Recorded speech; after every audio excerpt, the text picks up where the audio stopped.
ಎಲ್ರಿಗೂ ನಮಸ್ಕಾರ. 6ನೇ ತಾರೀಕು ರಾಯರ ವರ್ಧಂತಿ ಇದೆ.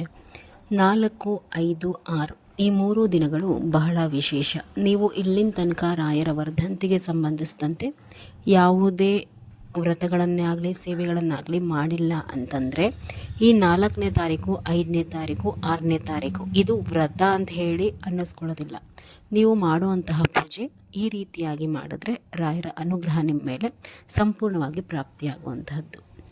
ನೋಡಿ, ಮೊದಲನೇದಾಗಿ ರಾಯರ ಫೋಟೋ ಯಾರೆಲ್ಲ ಇಟ್ಕೊಂಡಿದ್ದೀರಾ, ನೀವು ಏನೇ ಪೂಜೆ ಪುನಸ್ಕಾರ ಮಾಡಲಿಕ್ಕಾಗಲಿಲ್ಲ ಅಂದರೂ ತೊಂದರೆ ಇಲ್ಲ. ಈ 3 ದಿನ ರಾಯರ ಎದುರುಗಡೆ ಒಂದು ತುಪ್ಪದ ದೀಪವನ್ನು ಭಕ್ತಿಯಿಂದ ಹಚ್ಚಿಬಿಡಿ. ಆದರೆ ಯಾವುದೇ ಕಾರಣಕ್ಕೂ ಮನೆಯಲ್ಲಿ ಮಾತ್ರ ಈ 3 ದಿನಗಳು ನಾನ್ ವೆಜ್ಜನ್ನು ಮಾಡಲಿಕ್ಕೆ ಹೋಗಬೇಡಿ.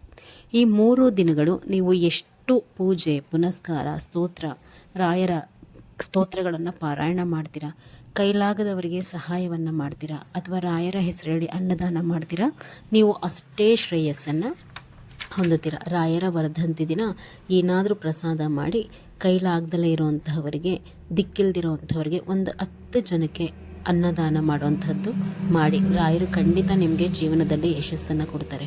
ನೋಡಿ, ನಾವು ರಾಯರಿಗೆ ಎಷ್ಟೆಲ್ಲ ಹೂಗಳನ್ನು ಹಾಕ್ತೀವಿ ಅಥವಾ ಎಷ್ಟು ದೀಪಗಳನ್ನು ಹಚ್ಚುತ್ತೀವಿ, ಎಷ್ಟು ವೈಭವೋಪೇತವಾಗಿ ನಾವು ಪೂಜೆಯನ್ನು ಮಾಡ್ತೀವಿ ಅನ್ನೋದರಲ್ಲಿ ನಾವು ರಾಯರನ್ನು ಕಾಣೋದಕ್ಕಿಂತ ನಾನು ರಾಯರನ್ನ ಅರ್ಥ ಮಾಡಿಕೊಂಡ ಹಾಗೆ ಕಷ್ಟದಲ್ಲಿರೋರಿಗೆ ಒಬ್ಬರಿಗೆ ಸಹಾಯ ಮಾಡುವಂಥದ್ದು ಅಥವಾ ಏನೂ ಇಲ್ದಿರೋರನ್ನ ನಮ್ಮಂತೆ ಅಂತ ಹೇಳಿ ನೋಡೋ ಅಂಥದ್ದು, ಆ ಒಂದು ಭಾವನೆಗಳು ನಮ್ಮಲ್ಲಿದ್ದಾಗ ರಾಯರು ಬಹಳ ಬೇಗ ನಮಗೆ ಒಲಿತಾರೆ. ನೀವು ಒಬ್ಬರಿಗೆ ಮಾಡುವಂತಹ 10 ರೂಪಾಯಿ ಸಹಾಯವನ್ನು ನಿಮಗೆ ಮತ್ತೊಂದು ಕಡೆಯಿಂದ 100 ರೂಪಾಯಿ ರೂಪದಲ್ಲಿ ನಿಮಗೆ ಕೊಟ್ಟು ಜೀವನದಲ್ಲಿ ಉನ್ನತಿಯನ್ನು ಕೊಡ್ತಾರೆ. ಇದು ನಾನು ಅರ್ಥ ಮಾಡಿಕೊಂಡಂತಹ ರಾಯರು.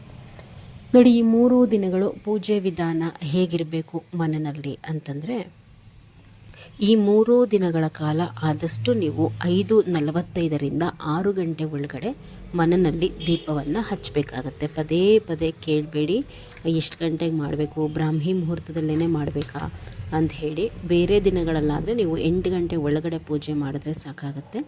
ಆದರೆ ಇದು ವಿಶೇಷ ದಿನವಾದ್ದರಿಂದ 5:45ರಿಂದ 6 ಗಂಟೆ ಒಳಗಡೆ ಮನೆಯಲ್ಲಿ 3 ದಿನಗಳ ಕಾಲ 9 ದೀಪವನ್ನು ನೀವು ಉರಿಸ್ಬೇಕು.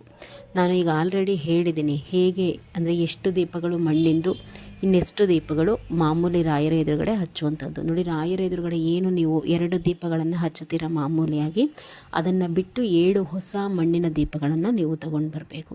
ತಗೊಂಡು ಬಂದು ಮೊದಲನೇ ದಿನ 4ನೇ ತಾರೀಕಿಂದ ನೀವು ಪ್ರಾರಂಭ ಮಾಡಿಕೊಂಡ್ರೆ 4, 5, 6 ಈ 3 ದಿನಗಳ ಕಾಲ 9 ದೀಪವನ್ನು ಬೆಳಗ್ಗೆ ಮತ್ತು ಸಂಜೆ ಉರಿಸಿ. 7 ದೀಪಗಳನ್ನು ಶಕ್ತಿ ಇದ್ದರೆ 9 ದೀಪವನ್ನು ಸಹ ತುಪ್ಪದಲ್ಲಿ ಹಚ್ಬೋದು. ಅದು ಎಲ್ರಿಗೂ ಸಾಧ್ಯ ಇಲ್ಲ. ಹೀಗಾಗಿ 5 ಆಯಿಲ್ಗಳು ಮಿಕ್ಸ್ ಬರುತ್ತೆ, ಗ್ರಂಥಿಗೆ ಅಂಗಡಿನಲ್ಲಿ ಕೇಳಿದ್ರೆ ಕೊಡ್ತಾರೆ. ಪಂಚ ರೀತಿಯಾದಂತಹ ಎಣ್ಣೆಗಳು ಮಿಕ್ಸ್ ಆಗಿ ಒಂದೇ ಎಣ್ಣೆಯಲ್ಲಿ ಬಂದಿರುತ್ತೆ. ಅದನ್ನು ತಗೊಂಬಂದು ಎಲ್ಲ ದೀಪಗಳಿಗೂ ಹಾಕಿ 2 ಆದ್ರೂ ಸಹ ರಾಯರಿಗೆ ತುಪ್ಪದ ದೀಪವನ್ನು ನೀವು ಹಚ್ಚುವಂಥದ್ದು. ಮೊದಲು ಈ 3 ದಿನಗಳು ನೀವು ಸೇವೆ ಮಾಡುವಂಥವ್ರು ಮೊದಲನೇ ದಿನ ಸಂಕಲ್ಪ ಮಾಡ್ಕೋಬೇಕು. ಸಂಕಲ್ಪ ಮಾಡುವಂಥದ್ದು ಹೇಗೆ ಅನ್ನುವಂಥದ್ದನ್ನು ಪ್ರತಿ ವಿಡಿಯೋನಲ್ಲೂ ಹೇಳಿದ್ದೀನಿ. ಹೊಸದಾಗಿ ನೋಡೋ ಅಂಥವರಾದರೆ ಬಲಗೈಯಲ್ಲಿ ಅಕ್ಷತೆ ಮತ್ತು ಹೂವನ್ನು ಇಟ್ಕೊಂಡು ಏನೆಲ್ಲ ನಿಮ್ಮ ಇಚ್ಛೆಗಳಿದೆ, ಏನು ಕಷ್ಟ ಕಳಿಬೇಕು ಅಂತ ಹೇಳಿ ರಾಯರಲ್ಲಿ ಈ ಸೇವೆ ಮಾಡ್ತಾ ಇದ್ದೀರಾ, ಅದನ್ನು ನೀವು ರಾಯರಲ್ಲಿ ಹೇಳಿಕೊಂಡು ರಾಯರ ಫೋಟೋ ಬಳಿಗೆ ಇದನ್ನು ಹಾಕಿ. ಮೊದಲು ರಾಯರ ಫೋಟೋ ಇಡುವಂತಹ ಒಂದು ಜಾಗವನ್ನು ಶುಭ್ರವಾಗಿ ಒರೆಸ್ಕೊಂಡು ಅಲ್ಲಿ ಒಂದು ಮಣೆ ಹಾಕ್ಕೊಂಡು ಒಂದು ಮಡಿ ವಸ್ತ್ರವನ್ನು ಹಾಕಿ, ಅಲ್ಲಿ ನಿಮ್ಮ ಬಳಿ ಮಂತ್ರಾಲಯದ್ದು ಒಂದು ಸ್ವಲ್ಪ ಅಕ್ಷತೆ ಇದ್ದರೆ ಒಂದು 4 ಕಾಳು ಅಕ್ಷತೆಯನ್ನು ಹಾಕಿ, ಇಲ್ಲ ಯಾವುದೇ ರಾಯರ ಯಾವುದೇ ಮಟ್ಟದ ಅಕ್ಷತೆ ನಿಮ್ಮ ಮನೆಯಲ್ಲಿತ್ತು ಅಂದರೆ ಆ ಅಕ್ಷತೆಯನ್ನು ಹಾಕಿಬಿಟ್ಟು ಅಲ್ಲಿ ಫೋಟೋವನ್ನು ಇಟ್ಕೊಳ್ಳಿ. ಫೋಟೋವನ್ನು ಇಟ್ಕೊಂಡಾದಮೇಲೆ 3 ದಿನವೂ ಸಹ ನೀವು ಫೋಟೋವನ್ನು ಒರೆಸ್ಕೋಬೇಕು. 3 ದಿನವೂ ಫೋಟೋ ಒರೆಸಿ 3 ದಿನವೂ ಸಹ ಗಂಧ ಸಮರ್ಪಣೆ ಮಾಡಬೇಕು. ಹೊಸದಾಗಿ ತುಳಸಿಯನ್ನು ಮತ್ತು ಹೂಗಳನ್ನು ನೀವು ರಾಯರಿಗೆ 3 ದಿನವೂ ಸಹ ಸಮರ್ಪಣೆ ಮಾಡಬೇಕು. ರಾಯರ ಫೋಟೋ ಎದುರುಗಡೆ 3 ದಿನವೂ ಸಹ 9 ದೀಪಗಳನ್ನು ತಪ್ಪದೆ ಉರಿಸ್ಬೇಕು. ಇದು ಯಾರೆಲ್ಲ ಏನೇ ವ್ರತಗಳನ್ನು ಮಾಡ್ತಾ ಇದ್ರೂ ರಾಯರ ವರ್ಧಂತಿಗೆ ಸಂಬಂಧಿಸಿದಂತೆ ಈ 3 ದಿನಗಳ ಪೂಜೆ ಹೇಗಿರಬೇಕು ಅಂತ ಹೇಳಿ ನಾನು ಹೀಗೆ ಹೇಳ್ತಾ ಇದ್ದೀನಲ್ವ, ಆದಷ್ಟು ಇದನ್ನು ನೀವು ಫಾಲೋ ಮಾಡ್ಕೊಳ್ಳಿ.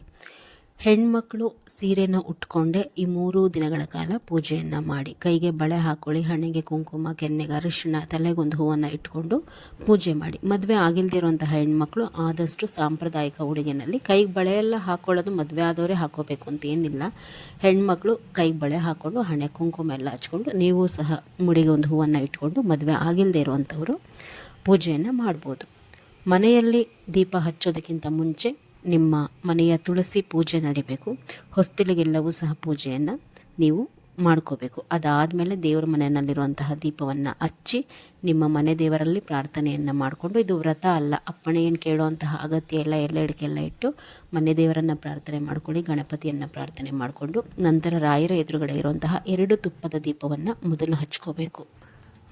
ಅದಾದಮೇಲೆ ಎಲ್ಲ ದೇವರಿಗೂ ಧೂಪವನ್ನು ತೋರಿಸಿ ಉಳಿದ 7 ದೀಪಗಳನ್ನು ರಾಯರ ಮುಂದೆ ಊದ್ಬತ್ತಿನಲ್ಲಿ ಹಚ್ಕೊಳ್ಳಿ. ಬೆಂಕಿ ಕಡ್ಡಿನಲ್ಲಿ ಹಚ್ಚಬೇಡಿ.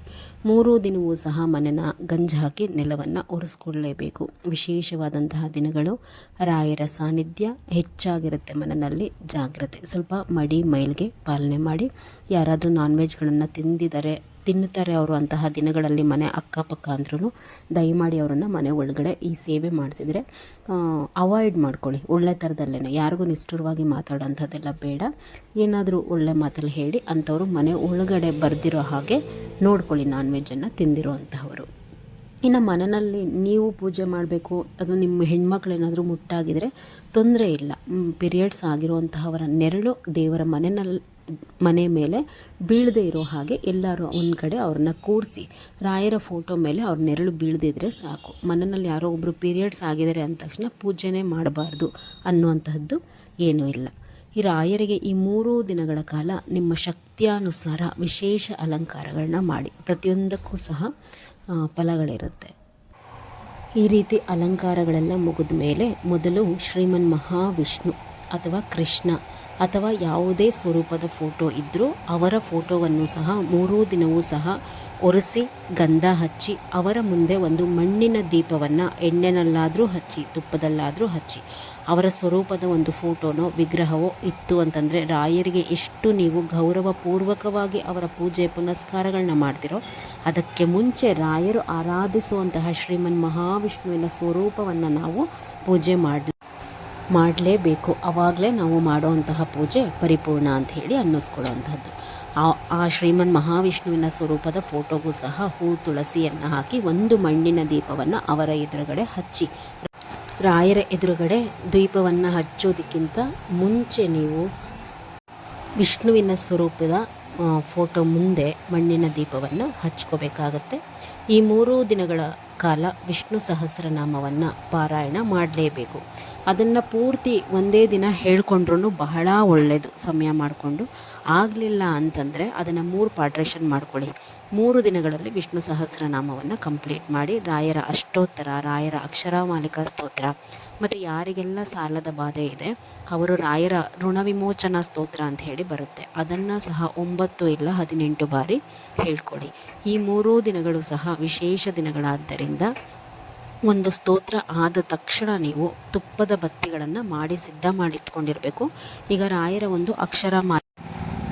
ಒಂದು ಅಕ್ಷರಮಾಲಿಕಾ ಸ್ತೋತ್ರ ಮುಗಿದ ತಕ್ಷಣ 2 ತುಪ್ಪದ ಬತ್ತಿಗಳಿಂದ ಆರತಿ ಮಾಡಬೇಕು. ರಾಯರ ಮತ್ತೊಂದು ಅಷ್ಟೋತ್ರವನ್ನು ಹೇಳ್ಕೊತೀರ, ಅಷ್ಟೋತ್ರ ಆದ ತಕ್ಷಣ 2 ತುಪ್ಪದ ಬತ್ತಿಗಳಿಂದ ಆರತಿ ಮಾಡ್ಕೋಬೇಕು. ಈ ರೀತಿ ಪ್ರತಿಯೊಂದು ಸ್ತೋತ್ರವನ್ನು ನೀವು ಪಾರಾಯಣ ಮಾಡಿ ಮುಗಿಸಿದ ನಂತರ ತುಪ್ಪದ ಬತ್ತಿಯಿಂದ ರಾಯರಿಗೆ ಆರತಿಯನ್ನು ಕೊಡಿ. ಕೊಟ್ಟಾದ ಮೇಲೆ ಏನು ನೈವೇದ್ಯವನ್ನು ಇಟ್ಬಿಟ್ಟು ಕೊನೆಯಲ್ಲಿ ಮಹಾಮಂಗಳಾರತಿ ಮಾಡಿ. ಈ 3 ದಿನಗಳು ಪೂಜೆ ಯಾರೆಲ್ಲ ಮಾಡ್ತೀರಾ ಅವರು ದಿನ ಇಡೀ ಮಡಿ ಬಟ್ಟೆನಲ್ಲಿ ಇರಬೇಕು. ಅಂದರೆ ಬೆಳಗ್ಗೆ ಏನು ಮಡಿ ಬಟ್ಟೆ ಹಾಕೋತಿರಲ್ಲ ಅದೇ ಮಡಿ ಬಟ್ಟೆನಲ್ಲೇ ಇರಬೇಕಾಗತ್ತೆ. ಹೊರಗಡೆ ಜಾಸ್ತಿ ತಿನ್ನೋಂಥದ್ದನ್ನು ಮಾಡಬೇಡಿ. ಬೆಳಗ್ಗೆ ಮತ್ತು ಸಂಜೆ 2 ಹೊತ್ತು ಸಹ 9 ದೀಪಗಳನ್ನು ಉರಿಸಿ. ಆದಷ್ಟು ಮಠಮಾನ್ಯಗಳಿಗೆ ಹೋಗಿ ಪ್ರದಕ್ಷಿಣೆ ಸೇವೆ ಹಾಕುವಂಥದ್ದು, ರಾಯರ ದರ್ಶನವನ್ನು ಮಾಡುವಂಥದ್ದು ಮಾಡಿ. ಖಂಡಿತವಾಗಿ ರಾಯರು ನಿಮ್ಮ ಮೇಲೆ ಅನುಗ್ರಹ ಮಾಡ್ತೀರಾ. ಈ ಪೂಜೆಗಳಾದ ಮೇಲೆ ನೀವೇ ಹೇಳ್ತೀರಾ ಒಳ್ಳೆಯದಾಯಿತು ಅಂತ. ನಮಸ್ಕಾರ.